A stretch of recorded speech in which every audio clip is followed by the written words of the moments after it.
Ladies and gentlemen, we are gathered here today to bereave the loss of something dear to us.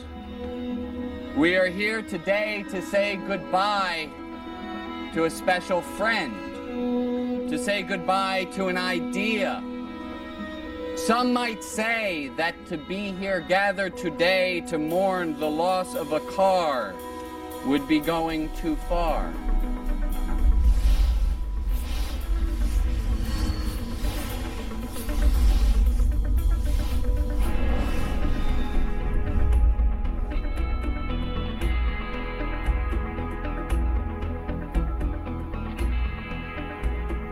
In 1996, electric cars began to appear on roads all over California.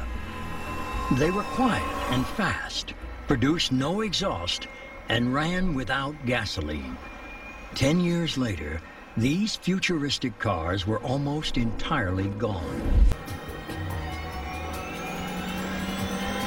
So they had kept this car also a secret, much better than any other Detroit secret, because it was all developed out here in California. So it truly was a surprise when it was introduced to the Los Angeles Auto Show. This is going to represent a great step forward for people in terms of commuting to work, from work, if you don't have to go more than 120 miles a day. Other than the jokes that we made about the wisdom of calling a vehicle the Impact, it was very impressive. It was very high tech, and it had an interesting premise that we've got this sort of Corvette electric type car, two-seater, slick styling and all that, and that we can make a business out of it. Well, it's interesting. I had worked with the program manager who then called me and said, would you like to be on the electric vehicle program? And I said, that's fine. What do you want me to do? And he said, very simply, develop demand for electric vehicles worldwide. And I said, do you have any instructions? And he took a blank piece of paper and shoved it in front of me, and he said, no instructions, you go figure it out. And so at that point, I joined the program. It got a lot of interest flowing in the industry, but it did something else. It caught the attention of the California Air Resources Board. California's Air Resources Board, or CARB as it was known, saw the electric car as an opportunity to solve another problem. Since GM had already announced that they were going to produce an electric vehicle before we even adopted the mandate, the electric vehicle technology became sort of the technology of greatest promise. Knowing a modern electric car was now possible, California regulators took a bold and unprecedented step. They passed the Zero Emissions Vehicle Mandate. The mandate was simple. If automakers wanted to continue to sell cars in California, some of those cars would have to be vehicles with no exhaust. They decided we're going to ramp it up. We're going to say 2% in 98, we're going to say 5% in 2001, and 10% in 2003. For the car companies, there were only two options: comply with the law or fight it. In the end, they would do both. I had one of those early EV ones, and I used it here in the Capitol. I loved the car. It's sort of like everything Americans want in a car. They're cool, they're fast, they're sexy. I mean, I got in the car and I felt like, ooh.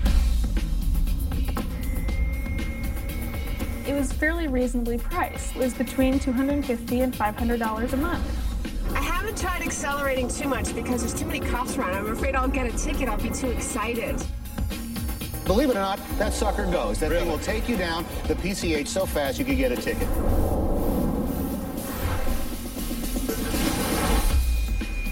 I did kind of feel like Batman, you know, that sort of like, whee, and the way it takes off out of the cave. You know, I have this gate that opens and I go. You get inside and the console is really near you and the lighting is beautiful. It was quiet.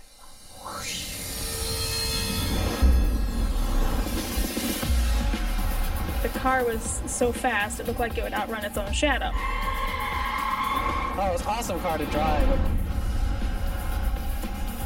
It was the crest of a wave that we thought was coming in. It was the new thing that was going to, you know, change the way everybody traveled.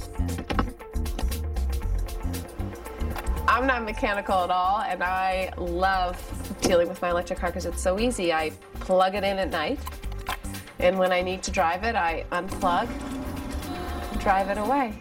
They're for people who love the environment. I said they're just for people who love cars. They're for people who have to go somewhere. Well, this is amazing. What you do is with this electric car, Dave, you put the key in and you turn it. Wow. And then there's this thing on the floor called the pedal, a pedal. The exciting thing about this is the cost of operating the car is the same as if you were driving a typical gasoline car, but the gasoline only costs 60 cents a gallon. Going to the gas station is a hassle, believe it or not. Plugging a car in is not. The battery that you charge at home, it gets about between 70 and 80 miles per charge, which for me is more than all the driving that I need to do in the course of a day.